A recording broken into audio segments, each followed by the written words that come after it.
All right, everyone, welcome back to another Star Wars Galaxy. Here's a video with Fat Phil. And guys, for this video, what I want to do is a Sith Eternal farming guide. So you guys know I did one for Supreme Leader Kylo Ren. I did one for Jedi Master Luke, so you guys can go check those out. And I want to do one here for Sith Eternal. Sith Eternal has some of the best requirements in the game, right? Like when you go through some of these requirements, right? Not this one.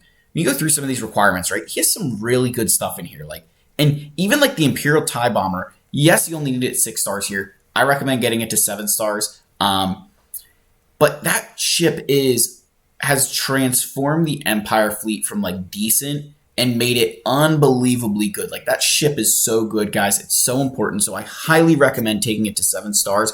But even then, it's still like a fantastic ship to get, right? Like I'm a huge fan of them making it a requirement for Sith Eternal. So we're going to go through these recs, guys.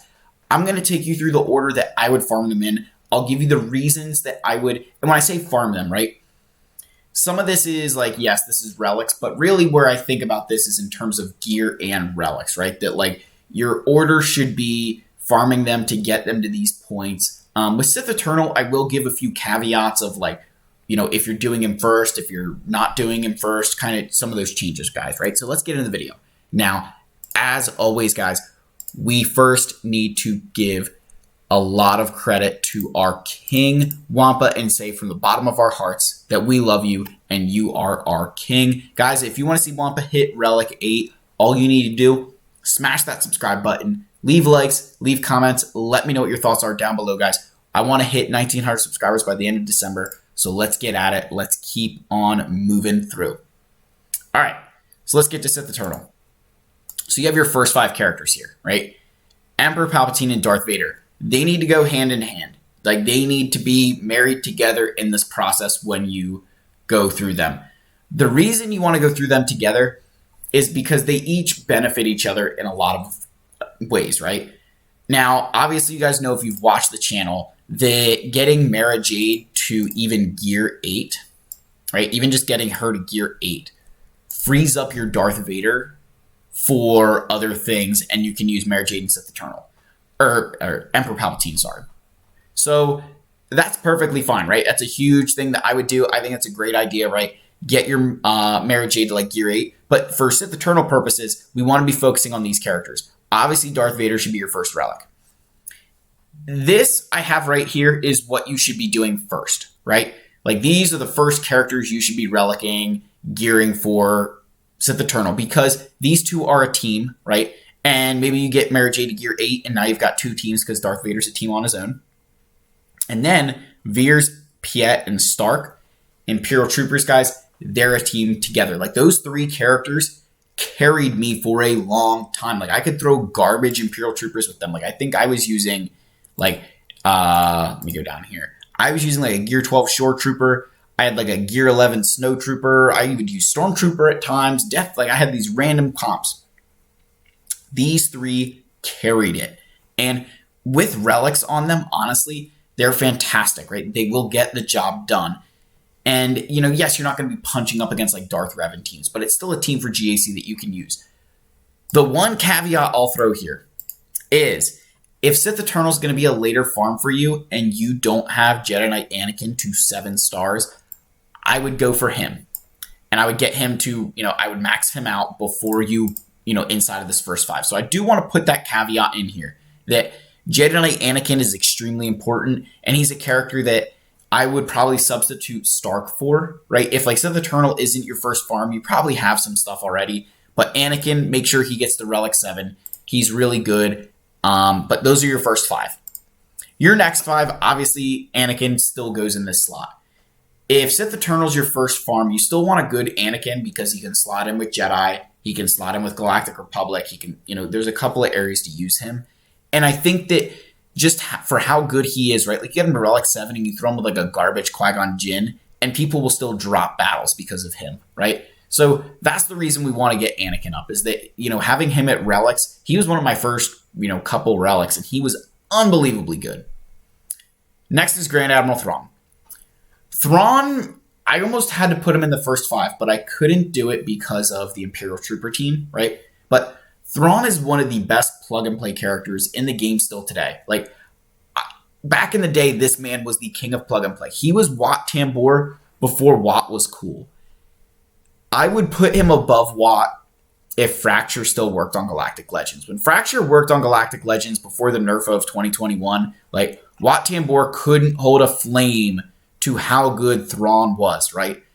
With that change, Thrawn definitely dropped down a few pegs, but he's still a fantastic character. Still gives you a lot of options with the Empire, whether you need fast turn meter, because he is a very fast character. Just really good kit. Royal Guard is next.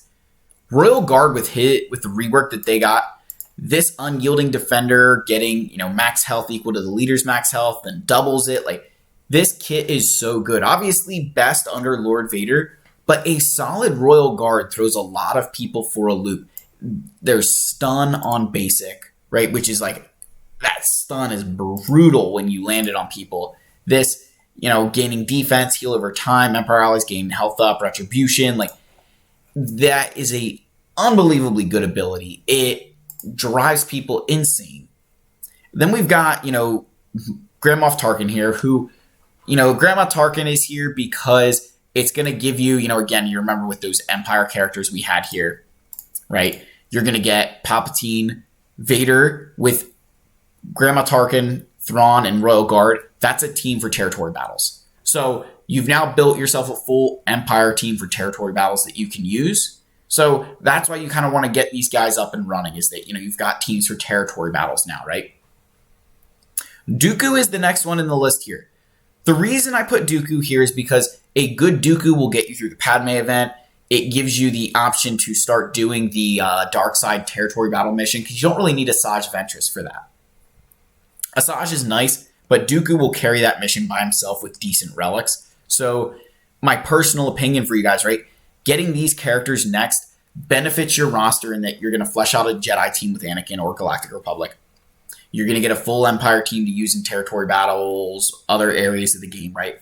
And then Count Dooku starts that Separatist team, right? So there's your first 10 characters. And then you're going to get to the last characters, right? These are the characters you need. So Krennic is all right. I don't know. He's okay. He's not great. I still think even with the reworks and the Omicrons he's gotten, that there are much better characters in the game than him. I don't really use him at all. I think he's got garbage mods on him. Just not a character I use a lot. Darth Sidious I actually did get a lot of use out of, right? Now, back in the day, he does have a Territory Wars Omicron here. I actually think this is pretty good, right? I just think that a lot of people aren't going to give it to him because, he's all right. Now, back in the day before they fixed the Sith Eternal mission or the Galactic Legend event, you needed his Zeta. So I do have his Zeta on him. And I'll say that with his Zeta, I have gotten a lot of use out of him. I modded mine for potency to take advantage of his health. But the thing that makes him really good, right? I used him a lot with like the Sith Triumvirate because of his health pool. So he'd be really difficult to take out because he had over 100,000 health with his, unique here, right? Where he's, gains, where is it? Plus 50% potency and then gains max health equal to his potency percentage, right? So he gains a lot of max health. Definitely a character I really like using. Definitely a character that I think with the Zeta and in the right team can do some good stuff, but not one you need to be investing crazily in until the end. I actually love Sith Marauder. I had a tough time putting him here. I put him at the end because I think that a lot of players, especially if you're going for Sith Eternal early, you might not have Darth Revan, or if you're going for him right away, some people rush Sith Eternal, you're not going to have a home for Sith Marauder. He's best with Sith Empire. He can be good with the Sith Triumvirate, right? But he's probably, I kind of call him, he's your best six man, right? That if you're, when I was using, my Sith Empire team, right? I was using Sith Marauder. When Talon came in, I was no longer using Sith Marauder. When Malgus came in, I still was no longer using Sith Marauder. He's that best six man, right? But in territory battles, I use him a lot with Sith Eternal in Geonosis TV, and he's still really good. So I do want to highlight, I love his character. He actually is really good.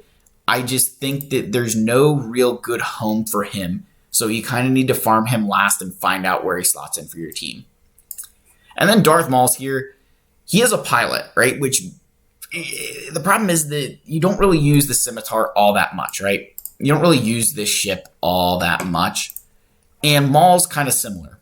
I have his leadership from way back in the day. This was actually my first Zeta when I say my first Zeta, guys, like this was the first Zeta when Zetas came out because that's how good it was. Back in the day, right? Way back. Aging myself as far as this game goes. But unfortunately now there's not a lot of uses for him.